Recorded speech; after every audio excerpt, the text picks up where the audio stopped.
Ladies and gentlemen, you may have seen our next performer on the weather. It's a former weather star turned comedian. Very happy to have him here. Jeff Gaskin, ladies and gentlemen.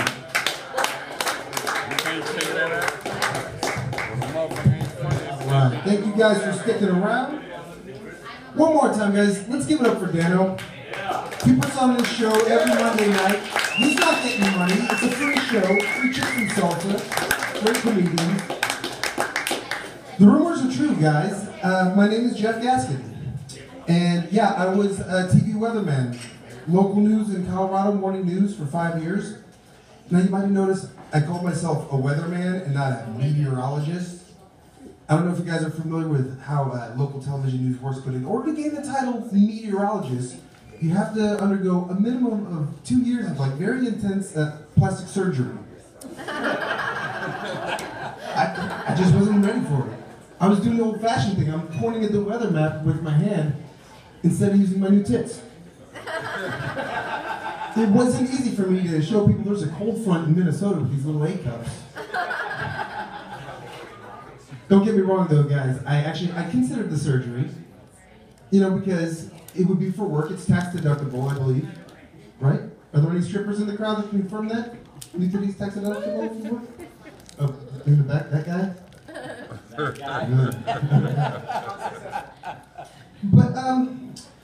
and actually, I did consider giving my producer, he offered to pay for half of them. The left one, I think he said. But ultimately, I didn't do it because I figured, it would be a little distracting. Especially if I was talking to women and, the entire conversation, I'm just staring down at my tits. And she'd be like, excuse me, I'm up here. I'm like, yeah, but I'm down here. Look at these things. Sorry, got distracted. But I got out of the TV news game because I got a little bored of the fact that besides the weather, everything is now politics in the news. I'm not a fan of Hillary. I'm not a fan of Trump. In this contest of which old crazy person should run our country, I wanted Bernie to win. Anyone else? And I'll tell you, it's kind of for a selfish reason. I'm Jewish, and I was excited to see the possibility of the first Jewish president. But then I got confused because I saw Bernie when he was running. He's interviewed on TV, and he said he's a non-practicing Jew. A non-practicing Jew. But I was like, yeah, I get the non-practicing Jew thing. The hats. No one looks good in the hats, and the bread's terrible. The cracker's dry. But then the very next day, I see him doing a campaign speech.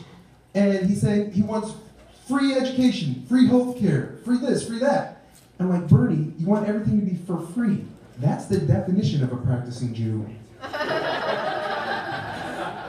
That reminded me of my Jewish friend, David. This is a true story. He told me he was going to join J-Date, that Jewish dating website, but he decided not to because it's too expensive. I'm like, that's a shame, David, because that statement alone just pre-qualified you for the site. Too bad. But I have found in my life, a lot of people, when they meet me, and even if they know me for a while, they don't know that I'm Jewish until I tell them. And I've noticed, my non-Jewish friends, they always tell me the same thing when they find out. They're like, oh, well, you don't look Jewish. And they always say it like it's a compliment. And I'm like, well, 1940s Europe, that was a pretty good compliment. In fact, that's probably the best compliment you could say to a Jewish guy in the 1940s Europe. You don't look Jewish. We'll let you live. But then my Jewish friends, even they didn't know I was Jewish either.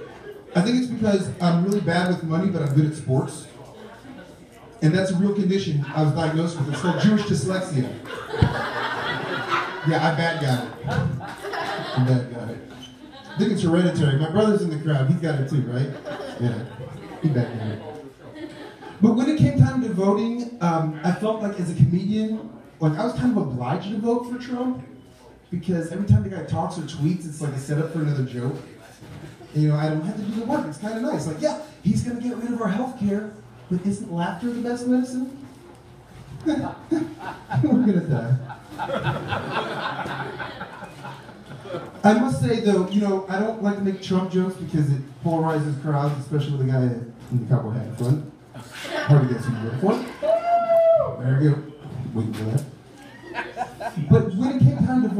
I said, I voted for Trump. Trump fan. Yes. But honestly, if you guys like him or you dislike him, if you love him or you hate him, can anyone in here really tell me that you really think they gave Trump the actual nuclear launch codes? No way. No way. I mean, if there was someone in the chain of command or like in the intelligence community that's just like, you know what, let me get my pen out, change that 6 to an 8, save the world. But guys, I'll leave you with this thought because I gotta go soon. But we need to keep America safe. And if you guys don't know, O.J. Simpson was released from prison recently.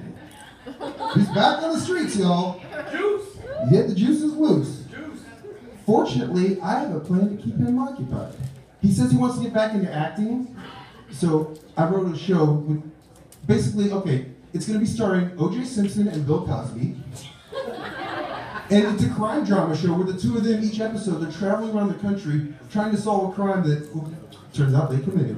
But I have the perfect courtroom drama name for it. It's going to be called Just Cause with the Juice and Cause. 9 p.m. Thursday nights on NBC. Check it out, guys. Thank you very much. I'm Jeff Gaskin. Gaskin, ladies and gentlemen. All right.